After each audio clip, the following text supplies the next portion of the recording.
Do you feel like you have to impress, overachieve, or be perfect to find or be successful in love?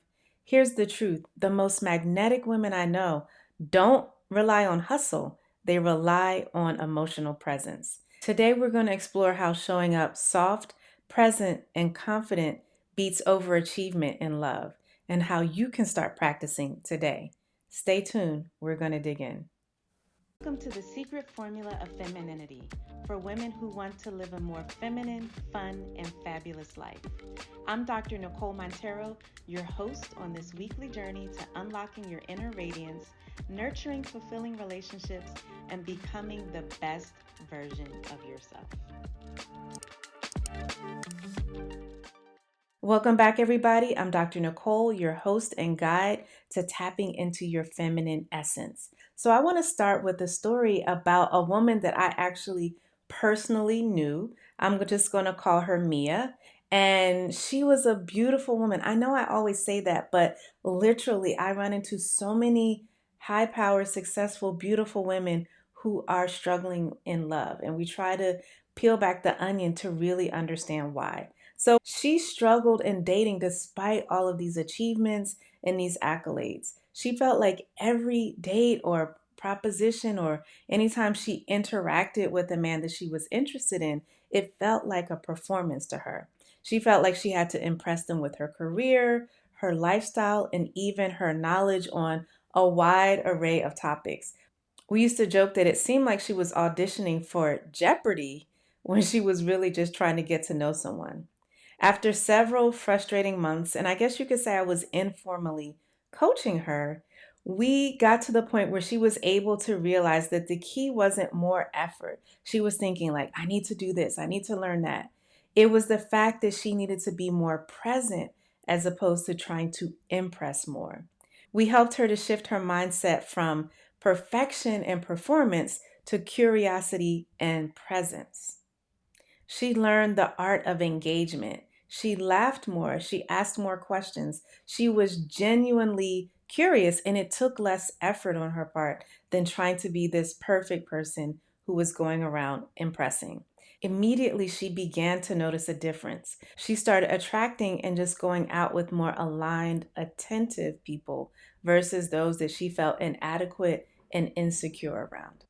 I told her, girl, that is aligned femininity in action. It's your energy, it's your engagement, it's your presence. Those are the things that are going to attract people and keep them and keep you interested as opposed to feeling like you're on an audition for something. And she really got it. And I can even relate to this myself.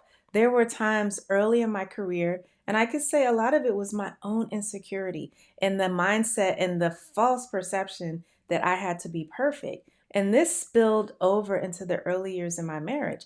And I remember my husband said, Babe, I don't need you to be perfect. Now, I don't know if he said the words, I need you to be present, but he said something along those lines.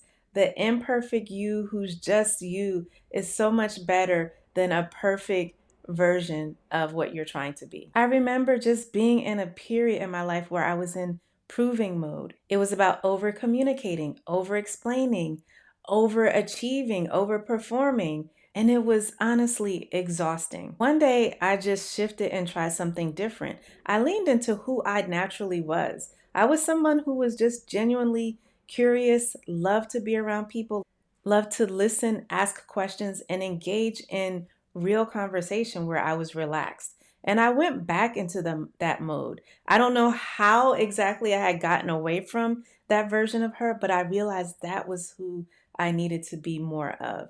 And my husband absolutely loved it. And every woman that I teach these techniques and methods to, they find a difference whether they are seeking love, whether they're in love, even if they're just trying to fall back in love with themselves. It's a way to reconnect so that you're not in this mode of proving, proving, proving, which simply is not what we're meant to be as feminine women.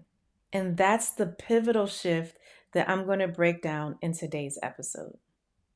So, as usual with these topics, we need to start with breaking down some myths because I think a lot of us women are going on autopilot based on how we've been socialized, but also some myths that are just out there in society. And then maybe we picked up from our friend group or from our families. So, myth number one is women must overachieve to attract the right partner. See, we've started to mix up academic and professional achievement with what you need to find love. Those are two different skills. The truth is that emotional presence and engagement are far more magnetic than status.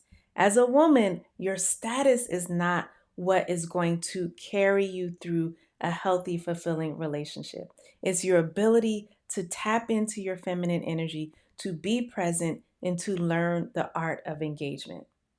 I have a woman who was in one of my coaching programs.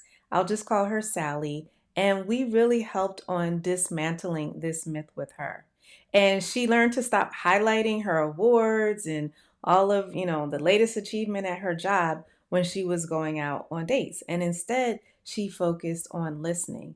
And the man that she eventually got into a long-term relationship and engagement with, on that date that they had so much fun on, he said, and I quote, "You're the most fascinating woman I've ever met." And we had a good laugh about it when she came back to her coaching session because she couldn't believe that she would be fascinating by saying and doing less. But it's that way that you make people feel when you're tuned into them, when you're listening, when you're curious, and when you are just energetically present that makes you fascinating and magnetic. So it really tripped her out because she was like, has it been this simple all the time? Okay, myth number two is that being soft means being weak. And this is a hard nut to crack because so many women, I see it all over social media, I hear it in conversations where women feel like, yeah, I'll do that soft thing, but not for long or not when I really need it. And they don't understand that it's actually a superpower. When it's paired with boundaries, it actually is a strength because you're able to lean into that part that makes you a fascinating, magnetic woman. But you also have boundaries. So you're not lowering your standards. You're not letting people walk all over you. You're not being abused. You're not acting out of a sense of insecurity. So being soft is not being weak, it is the exact opposite. And there was another woman. I love my group coaching programs because they just bring out a host of issues that women have been holding inside and keeping inside. And they don't know that they're not the only ones that are struggling with this. So I'll call her Nina. She was able to practice showing vulnerability in conversation. So instead of having to argue her point with her husband, she was able to stop and try to take his perspective and share why she was so hurt or frustrated or whatever it is that she was feeling. She realized that all of that arguing her point was really her protecting her vulnerability. She was able to eventually experience a deeper connection and sense of trust with her partner, with her husband, because he was able to understand her better. He actually wanted to protect her emotions. He just didn't understand because they were always in this back and forth argument. And she modeled for him a way that you can connect and build trust together. And he actually made some changes himself. So it was a win win. And it all started with her vulnerability. Myth number three is you need to constantly perform to stay interesting. This even happens in our friendships, ladies. Let's be honest. Sometimes we're trying to, see who's doing the latest thing, the latest trip, the latest handbag. And I've talked about this in previous episodes about inner luxury versus seeking external validation. When we're constantly seeking that external validation, we're trying to constantly stay interesting. And in a relationship, that is exhausting and it's also disconnecting. It's not what makes you guys closer. The truth is that presence is always going to be superior to performance. Being engaging and curious, being able to listen, that creates attraction. You can make someone feel like the most important person in the world just by your presence. And you know the saying, like, people won't remember necessarily what you did for them. they will remember how you made them feel. I think that's a quote from Maya Angelou. So the fourth myth is that magnetic femininity is only for extroverts. When we hear the word magnetic, we feel like you just have to be this life of the party every minute, outgoing. And myself, I'm an introvert, so I understand that that takes energy. You know, sometimes my kids, even my husband, they don't believe that I'm an introvert, but I really am. But I know how to be out there and engage and be magnetic, and it is my authentic self, but I lean more into listening and being present with people than talk, talk, talk all the time. The truth is that introverted women can cultivate presence through things like being attentive, through micro gestures, and intentional energy. When you go in being intentional and saying, I want to learn something new about one person today. I want to really pay attention and not just say, yeah, yeah, yeah, and really, be dazed out or zoned out. Like, I really want to be intentional about my energy and my attention. That is actually very magnetic. So I want you to take 30 seconds to reflect yourself. Think about a time when someone was fully present with you. No distractions, no pressure. Maybe there was eye contact, or if you were on the phone, you just felt that they were really with you. How did it make you feel? What emotions did it bring up in you? Those feelings, that's the energy that you're learning to embody with magnetic femininity. So let's talk about the science of it. And I think this is so fascinating because people don't understand that there is a science to femininity and connection and magnetism that women have with our feminine energy. Being fully present releases oxytocin, which helps to foster connection and trust. It's that magic hormone that just connects us and makes us feel loved and safe and connected.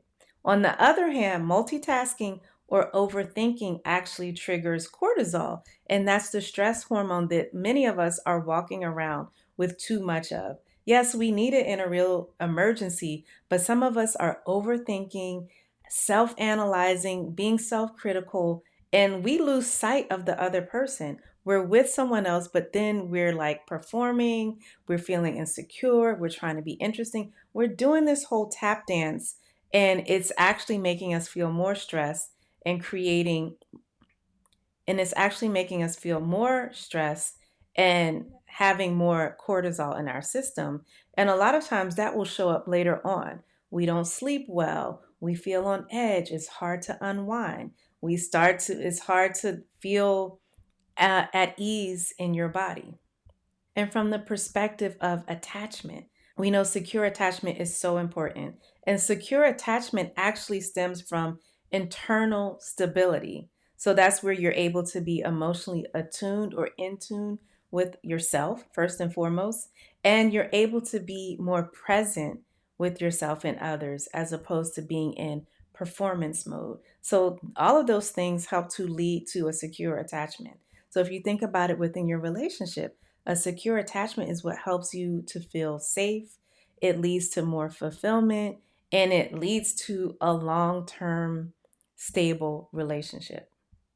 And there's been a lot of talk about the satisfaction of women in relationships and if they're dissatisfied and all of this stuff. But the research is clear. High emotional presence matters for the woman and for the couple. Gottman Institute studies report that couples with women who have high emotional presence report better satisfaction and better conflict resolution. So, high emotional presence is better for the woman as well as the couple as a whole. Now, even from the perspective of social psychology, there is a science to presence.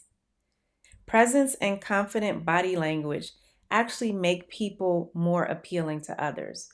So when you're present with yourself, which is not overly critical, overly analyzing yourself, you come across as more appealing. Isn't that amazing? Like you hear that you have to feel good to look good. And this is actually evidence of that.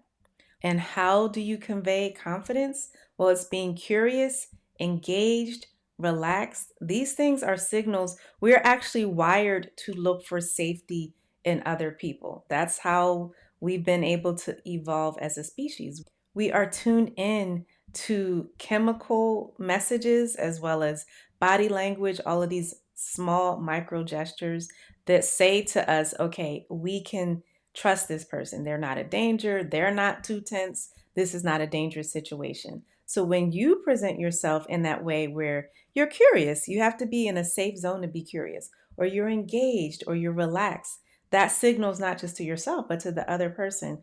Okay, this is someone that I can trust, that I can feel safe with. And that is always where we're trying to go, right?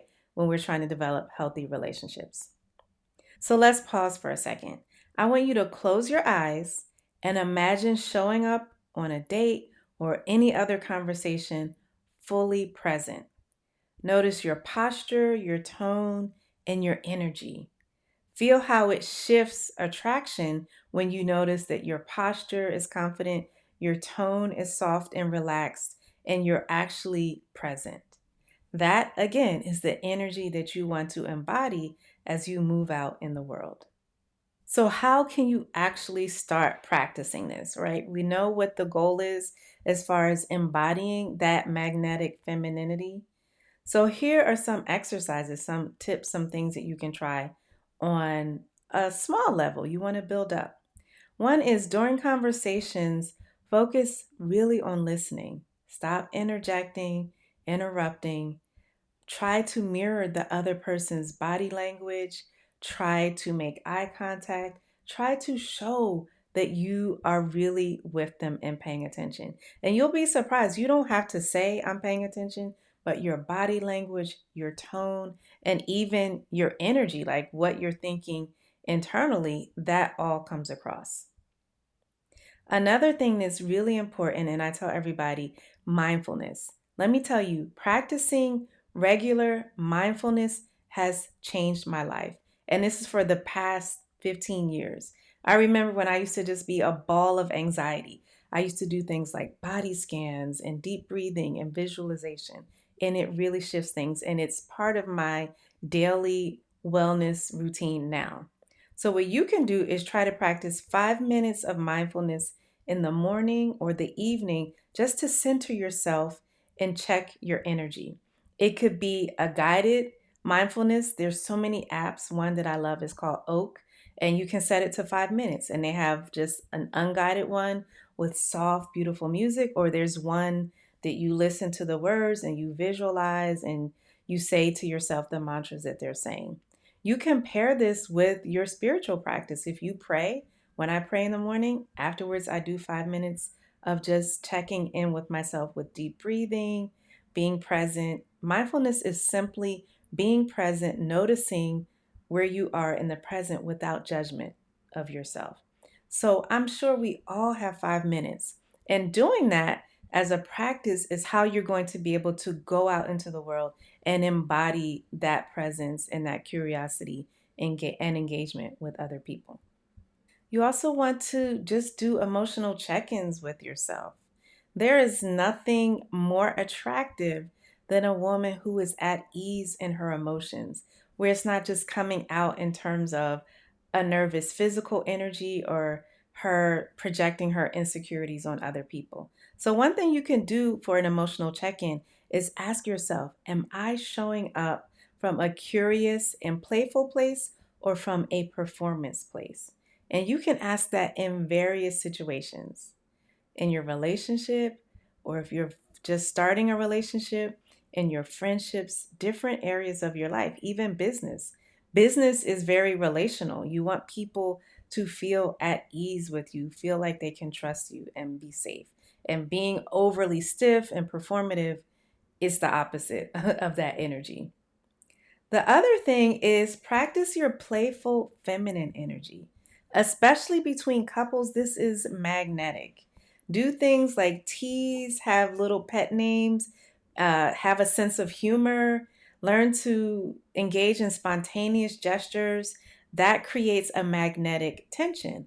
Now, this is a tip for those who are in a relationship. I always tell my married women, when and why did you stop being affectionate with your husband. And I'm not just talking about intimacy, but every day you should have multiple points of touch, playfulness, pet names, walking past and giving him a hug from behind, wisping past his arm, sending a soft text, a voice note, or a text message. But there needs to be contact throughout the day that has a playful, teasing, humorous, affectionate energy to it. When we're overly serious, I know some couples, they're focused on to do lists and calendars and who did this task and who did that task. And we know when you're in the midst of raising a family or being in a relationship, or just living life as a busy couple, these things have to be taken care of. But you don't want your relationship to be a place where it's only about to do lists and not about to connect lists or activities, right? So you want to lean into that playful feminine energy. Now, for those of you who are in the digital dating or relationship seeking age, you can still practice this online. And it takes a lot of intentionality because our online persona, a lot of times, is really about self promotion. And you want to, again, be able to focus on that curiosity and engagement. If you're typing, ask questions. Think, hone in on one small thing that was said that you really want to know more about, as opposed to just talking about yourself only or self promoting. So I want you to take 30 seconds and just notice one area where you know that you tend to overperform. Imagine instead showing up soft, curious, and fully present. How does that feel? Visualizing going from overperforming to soft and present. That is the goal, ladies. And I remember for myself, I started doing a 7-day soft reset, and it would really be me taking audit of ways that I had gotten into an or overperformance. This is something that happens. It's normal in some ways, but you want to be aware of it so that you can learn to lean back into your natural state of softness, of presence, and of engagement. All right, so I'm going to answer some questions. You guys have amazing questions. So, as usual, if you have a question, do not hesitate to send me a DM on Instagram, email me, reach out to me on my website. Everything is in the show notes. Okay, so question number one is, I feel nervous showing my softness. What if I seem weak? Yeah, you're tapping into one of those myths that we talk about. And I always say that softness with boundaries is real power. You start with those micro practices, some that we talked about, in safe places. So you can start with your friends, just practicing being curious, being a little more humorous, right? You can practice emotional check ins with yourself, and you'll become more comfortable in your softness and being, in your soft era. Question number two is excellent. How do I balance ambition and magnetic femininity? I always tell women ambition is your foundation and presence is your expression. They both exist. By nature of you having goals, you're ambitious, but that doesn't mean every act of expression or conversation is only about those goals. Your presence is how you express yourself and how you connect to others. And once you establish that connection, then they will also be interested in your ambitions and your goals. And then the conversation will get deeper and deeper. It's not about dumbing yourself down, it's about understanding how those energies coexist and how you express yourself in a feminine and magnetic way. Question number three is, can overachieving ever help in relationships? And I would say only, and this is a big only, if it aligns with your joy and purpose. And I know that, everybody talks about these power couples, but even within a power couple, there's a complementary nature. There's masculine and feminine. They present themselves as one way outwardly, but within the relationship, there has to be a softening. So if you're just trying to overachieve just to gain approval, I would say no, it's not helpful. Now, if this is truly a part of your joy, your purpose, and it aligns with the way your partner operates and what he wants in a partner and what you want, then that's fine. But for most people, they're not overachieving from that place. They're overachieving because they feel like they have to do it to gain approval. And in that case, no, it is not helpful. All right. And question number 4 is, how can I make presence a habit? You literally, to make a habit, you have to do it regularly. Consistency is key. So you want to use things like daily reflections, those micro connections, humorous, intentional ways of being present, those emotional check ins to practice presence consistently. And then it becomes like second nature to you. But in the beginning, you do have to put things on your calendar. You do have to be intentional and remind yourself. But eventually, it just becomes who you are. And that is when you embody it. And finally, question number 5 is, what's one quick tip to instantly be more magnetic? I would say pause, breathe, and fully listen to the person that you're with. Curiosity and presence beats hustle and performance every time. That will make you more magnetic than the majority of people who are out there just talking about themselves and not knowing how to connect. Magnetic femininity is not about looks, money, or performance. It's about emotional presence, curiosity, and soft confidence. You can start today with micro practices, playful interactions, and conscious reflection on how you're showing up. For deeper guidance, grab my book, The Boundaries to Bliss Blueprint, for women who are finally ready to win at love. And if you want to go even deeper with coaching from me and in a community of other women who are on the same path, then you want to join my inner circle, the Boundaries to Bliss Society. This is where you'll get exercises, community, and coaching to embody that magnetic femininity. Remember, presence is your power. Hustle alone won't create attachment. Show up soft, confident, and curious, and watch your energy transform your relationships and your life. If this episode spoke to you, make sure you share it, leave us a comment, leave us a review, and don't forget to subscribe to the podcast. We really appreciate your support. I will see you in the next episode. I'm Dr. Nicole.